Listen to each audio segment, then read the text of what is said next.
Alors, pour étudier les éléments chimiques, vous allez essayer de faire la partie abondance des éléments chimiques.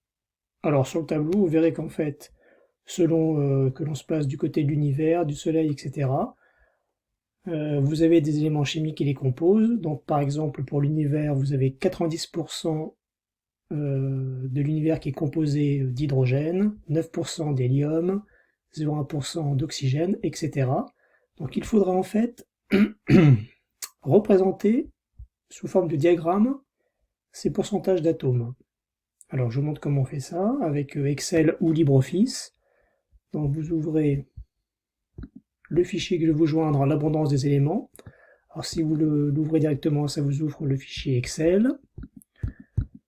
Donc, vous avez le même tableau que dans votre document. Alors, pour afficher en fait le graphique sous forme de secteur, il suffit simplement de prendre les éléments chimiques, et là je prends l'univers, et vous allez sur insertion, insert chart, donc insertion d'un graphique, et vous prenez, alors pareil c'est donc camembert, secteur, je fais finish, voilà.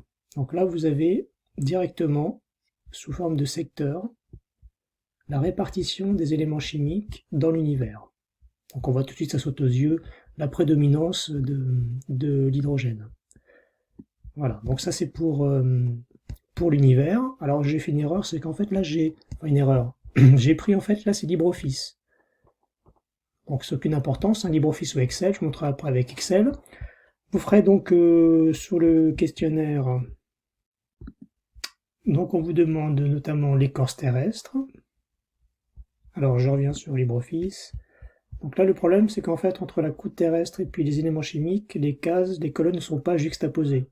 Donc là il faut d'abord sélectionner les éléments chimiques, j'appuie ensuite sur la touche CTRL CTRL, et ensuite je sélectionne croûte terrestre, et là en fait vous faites après pareil, insertion d'un graphique, je prends secteur, finish, voilà. Donc là vous avez la croûte terrestre qui s'affiche. Voilà. Donc il ne donne pas du tout les mêmes résultats, bien sûr, que l'univers. Donc voilà, vous faites ça à plusieurs reprises, même principe. Donc ensuite, si vous voulez l'ouvrir avec Excel, vous prenez le tableur, on trouve la même disposition évidemment. Là c'est le même principe, je sélectionne donc ma colonne des éléments chimiques, la touche CTRL, si je prends par exemple l'eau de mer, voilà.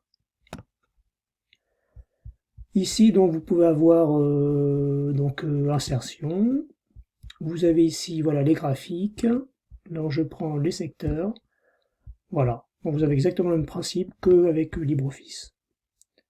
Voilà, donc si je reviens sur la fiche, vous me construisez les diagrammes circulaires, essayez de répondre aussi à ces trois questions-là, peut-être faut-il refaire d'autres diagrammes. Donc voilà, jusqu'à la question 3 incluse, voilà, vous me faites cette partie-là. Voilà, bon courage.